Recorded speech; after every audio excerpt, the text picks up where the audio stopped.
I'm the moderator for today's debate, and we are debating human rights in Huckleberry Finn. And I'm here with Good Huck, and I'm here with Bad Huck, Will Gunderson, and Andy Anderson. Thank you. Good to have you. Pleasure to be here.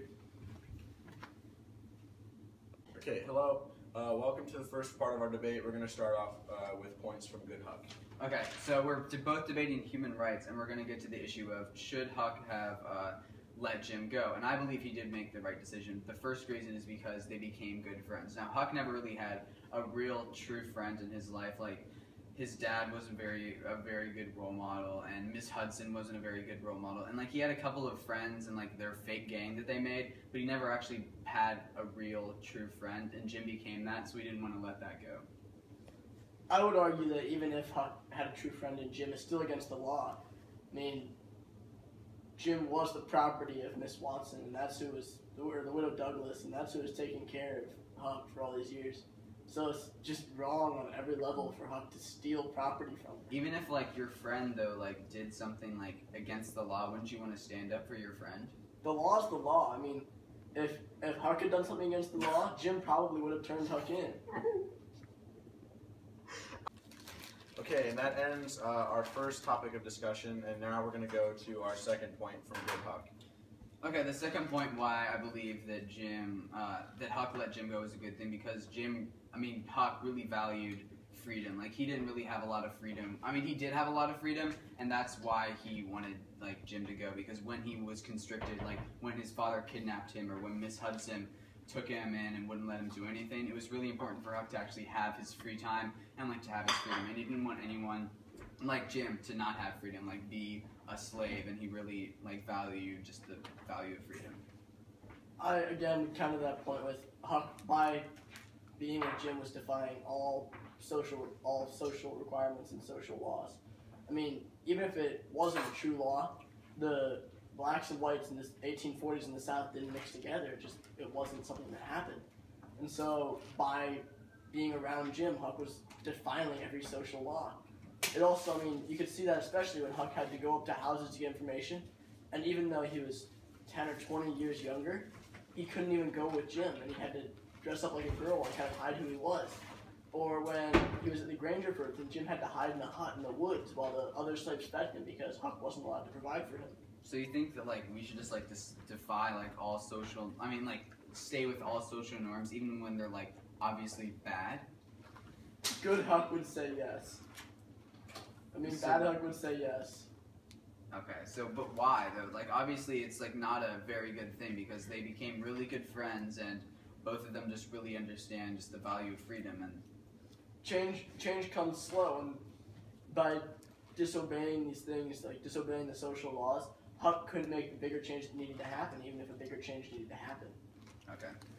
I understand, but I still feel that just the overall value of freedom Well, I think is you're just wrong. so important. I mean, obviously you do. We're on opposite sides of the debate, but is that good for the end of the That's second? good. That's good for our second point. You need to chill out, though. You're getting aggressive. You're fine. Okay. And that ends our second point, and we're going to move on to our third point, and we're going to start again with Good Huck.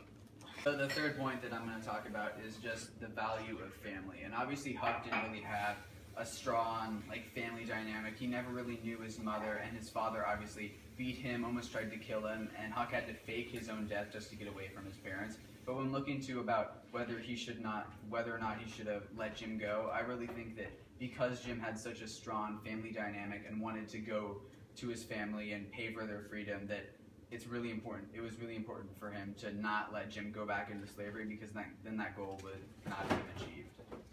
So, to counter that for the third time, I would first argue that whether or not Jim had a family dynamic, he was still owned by Miss Douglas at the time.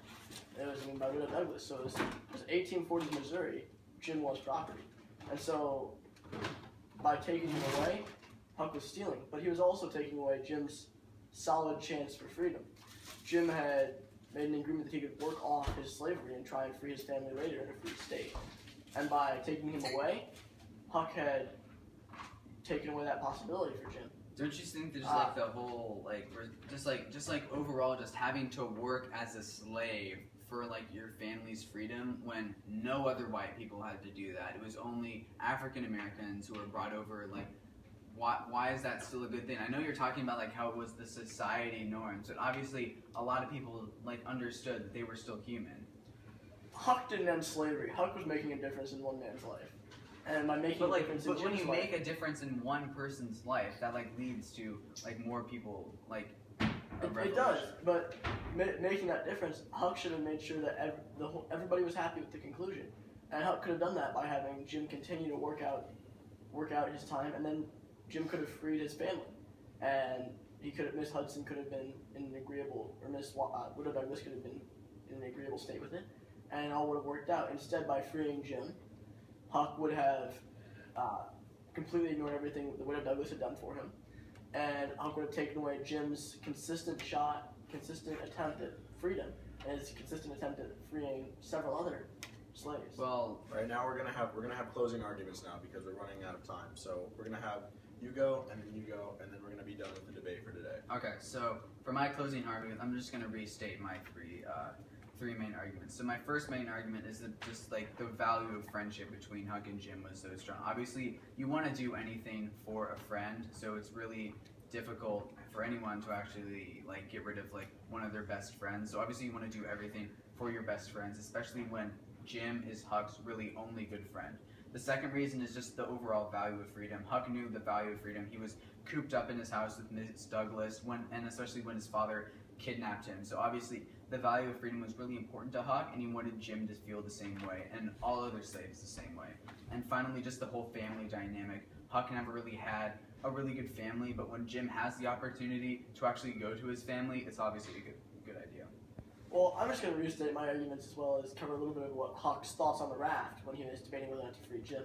First of all, Jim is property in 1840s Missouri. That's the whole short of it. I mean, you don't just take somebody's property. Jim was property at the time. Second, I would argue that Huck owed so much to the Widow Douglas for taking him in. He's just disrespecting all of her wishes and disrespecting everything she's done for him, even though he was adopted by her after living on the streets. Third, I would argue that he was ruining and defiling every social law of the time. He was traveling with a black man. His best friend was a black man. Those were just taboo. And so by continuing to do these things, Huck was distancing himself farther from society, and he was making it harder for both him and Jim to get reacclimated and to try and have a real life. So I would argue that Huck really shouldn't have let Jim go. All right, well, I think that concludes our debate for today. So Yeah, thank you thank both you. for coming by, and that concludes that.